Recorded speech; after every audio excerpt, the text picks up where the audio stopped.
Hey everyone, and welcome back to another episode of the Cine Geeks podcast. I'm Roy. And I'm Angela. And for this episode, we will be talking about the newest espionage thriller from 20th Century Studios. And that's The Amateur, starring Rami Malek.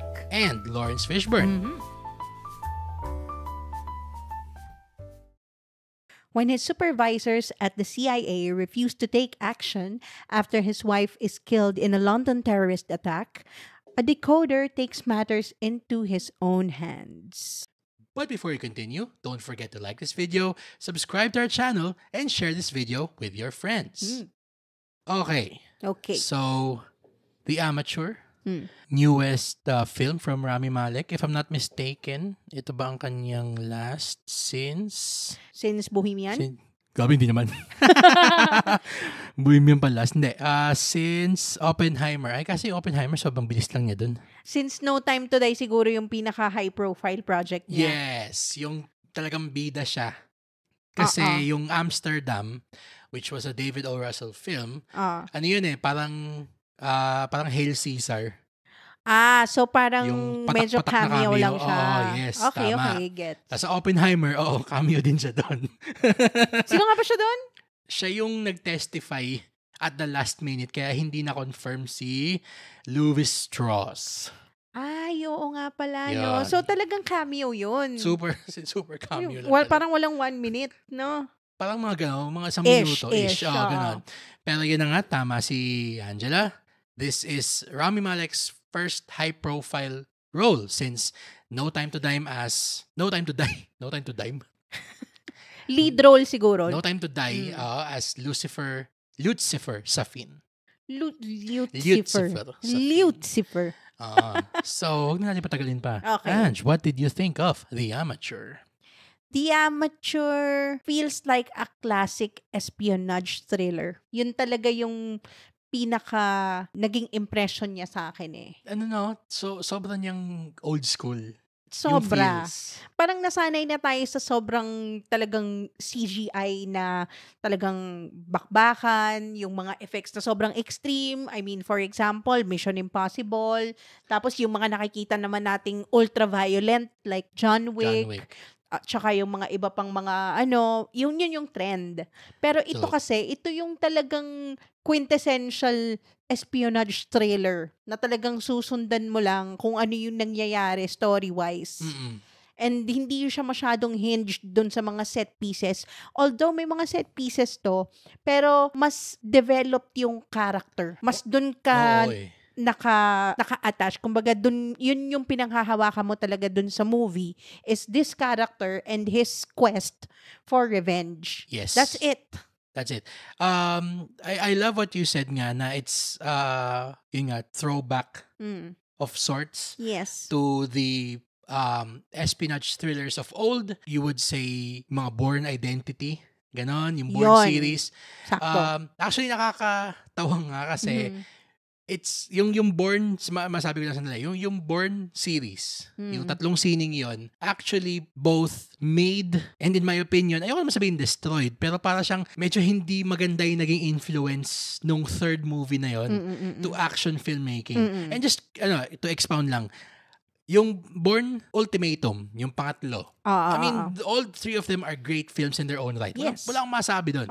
Classic yun . Yes. Ang problema kasi, the others that came after it took the wrong lessons from those movies. So, example, dun sa Bourne Ultimatum, masyado tayo nag-focus dun sa shaky cam. Na parang, immediately after lumabas ng Bourne Ultimatum, lahat ng action movie, puro shaky cam na. Yun nagkaroon kasi ng trend. Yun. Oo din. So parang that's a bad trend, by the way. I don't like it, nakakahilo, and nawawala na yung beauty nung shot kapag puro shaky cam. Yes, that's true. I'm so glad that trend finally ended. Too. And it's sad kasi it came from an espionage film. Yung ganong bad trend of action filmmaking na, in my opinion, is very lazy. Dito, sa The Amateur, sobrang grounded nung camera. Hindi tayo magaslaw masyado. We can see what's going on. And in the few segments na merong bursts of action, of ultra-violence, if I may say, napaka-klaro pa rin ng pagkaka-lente. You can figure out what's going on. And props have to be given to the cinematographer of this film, and that's Martin Ruhe. Ruhe. Grabe. So, he has, in his filmography, sobrang pakikita mong napaka-stylish nung mga ano niya nung mga gawa niya. Including yung itong counterpart na si J.K. Simmons yung bida. Oh, siya pala yun. Oo. This is a series, right? It is. So, alam mong yung gumagawa nung sine are, experts in their own right when it comes to the espionage genre. I mean, also, I want to give props dun sa nagsulat dun sa sine, which is si Ken Nolan and Gary Spinelli from the novel by Robert Little. Based on a novel pala Based siya. on a novel no? siya. So, parang siyang, it's giving that. may ano siya meron siyang vibes na parang Born Legacy, Born Identity, Yan, yung Born una. Supremacy, Ultimatum, yung mga kasi ganon. originally books din yun, di ba? Exactly. Oo, I felt that even before learning na it's based on a book. Kasi nga, like I said earlier, it is very character-centric. Yes. So, parang you can see a lot of that in the movie na parang lifted off from the pages mismo. Kung paano yung thought process niya, paano yung grief niya, and yung pag-handle niya nung repercussions ng mga actions niya. Yes. It's very novel-like. Yung takbo nung... Very developed yung character niya. True. That's true. And speaking of character, Rami Malek is fantastic. I mean... As always, of course. Ako sa akin, wala siyang latak na ginawa so far. I mean, doon pa lang tayo nagsimula sa Mr. Robot. Actually, freaking fantastic. His performance here is giving... Show. It's giving Elliot. Elliot talaga, 100%. Yan yung binubulong ko sa'yo eh. Sabi ko, oh my God, this is Mr. Robot the movie. Alam mo, bago tayo na pumasok sa sinihan, kausap natin si Mike of the Please Pause Podcast. Yeah, check them out. Of the Cine Geeks. Hi, Mike and Ham. Sinasabi natin na parang, sino kaya yung magiging kalaban dito sa dulo? Hala, baka si din. Baka si Rami Malek din. Spoiler. Hindi naman. I mean, it's been done since 2019. So, my God, 6 years na, hindi ko pa nanonood nun. You have to watch it if you haven't seen Mr. Robot. Kasi si Rami Malek magaling siya sa mga characters na anti-hero eh. Tsaka misanthropic. Yan, magaling siya dun. Yung conflict, yung very multi-layered, very gray. We're heaping praise upon him. Bohemian Rhapsody, Oscar award-winning role for naman. him. I mean, the movie was siguro meh to good, pero siya yung great part of that film talaga. He elevated that talaga to stratosphere. Yes. So, all in all, great action, pero hindi nagsasacrifice ng clarity of the story. Nasusundan mo yung motivations ng lahat ng characters. And hindi ka niya tatatuhing parang tanga. It respects your intellect. Hindi siya nagre-rely on plot contrivances. Or emotional manipulation. Walang ganon. Also pala, let me just mention this. Yung one of his bosses, yung mga direct supervisors niya, is one of the lead actors of Mindhunter. One of my favorite shows sa Netflix na sana ituloy nila, hopefully. Holt McCallany. Ayan. Yes. So, isa siya dun sa mga kasama niya si Jonathan Groff. So, yes. So, sobrang ganda din ng series na yun. Actually, Fincher, Diyos ko Mariosep. Yes, please. Itong movie na to, parang meron nga siyang feel na parang David Fincher eh. Oo nga, no? Shucks, paano kaya ako si Fincher ang gumawa nito? Ooh. Parang The Killer. Yes, please. I now want a Rami Malek film directed by David Fincher. Yes. You're welcome, Hollywood. Ay, one more thing pala. Kung sa'yo si Holt McCallany yung nasa iyo na nakita mo, ang sa akin naman, yung part dito si Julian Nicholson, aka Sinatra sa Paradise. Yo, Sinatra. Yes. So, inaabangan ko kung kailan siya mag-heel turn eh. No. So, kung napanood din na yung Paradise, alam niyo na kung gaano ka, ano ba pa yung term? Doble cara? Sige na lang. Doble cara yung ano niya, yung characters na pinaportray niya usually. Hindi ko siya mapagkatiwalaan. Oo eh. Kahit ano may parang isang na lang, parang, okay. Parang Ito na wedi ba? nga. Oo, ito na ba? Naku, Ito na huwag ka ba? maniwala Huwag ka dyan. maniwala dyan. Hindi. And, ito yung rare film na, ayoko sabihin nagsisequel bait, pero I want more of. Oo The kasi story isn't done. it's giving me a feeling of para siyang series. Yes. Well, it is, I think. If it is based on a book, Mhm. parang, I don't know, I'm not sure, but maybe it's a series, and this is just the first chapter, perhaps. So apparently, it was a 1981 novel na wala na siyang kasunod na... Hindi siya series, Wala hindi siya siyang book series, hindi siya series. book series. Pwede naman nilang i-grow yung lore nito Hey, let's from go. here. Let's go. Oo, It's please. been done before, so why Oo. not, di ba? Kasi we want more. More, please. Mm-mm. Yun. So, all in all, a very cerebral thrill ride. Doesn't insult your intelligence.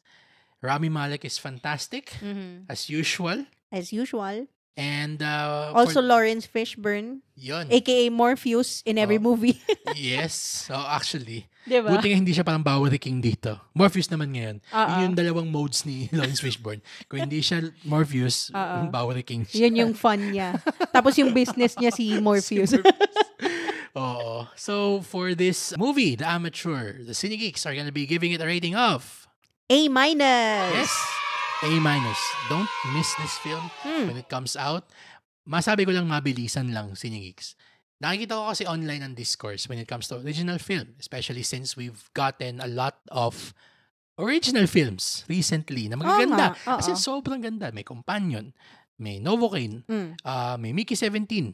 Let's say, sige, it came from a book pero it's an original idea. Yeah. Hindi siya franchise, Hindi siya franchise. or sequel. And nothing against franchises kasi We know, love that too. and we know that franchises are what keep cinemas alive.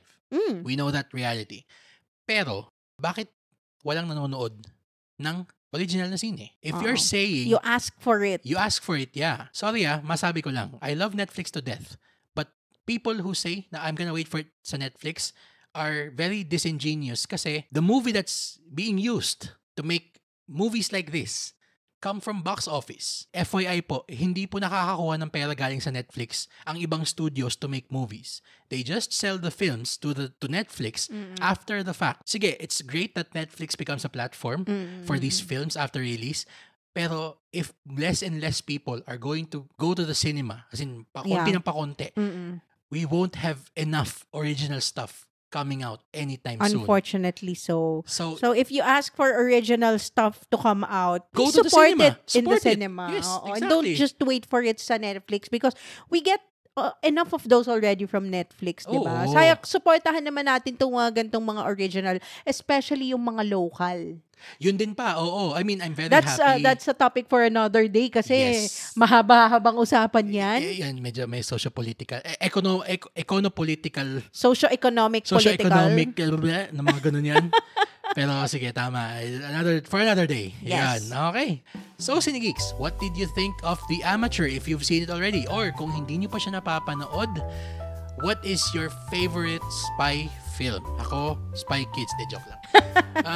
Yun. I mean, Nagjo-joke si Tito. medyo- mga James Bond. Bakit ba? Ang ganda ng Spy Kids, ha? Doon ako una nakakita na, wow, McDonald's na ginagawa sa loob ng submarine. Yung yung hindi na-hydrate sa loob ng OSS microwave. Yan, ikaw. Ako, Spy. Spy, Mission Impossible. Yung medyo Yung nung spy high pa. octane. Well, true. Okay. High octane. Pero yung mga thriller na ganito, ang favorite ko, Austin Powers. Yeah, baby. Yeah, baby, yeah. Yeah, baby. Okay, kayo, if that's your favorite as well, comment below and let us know. So, for this edition of the Cine Geeks podcast, I'm Roy, And I'm Angela. and we'll see you in the next one.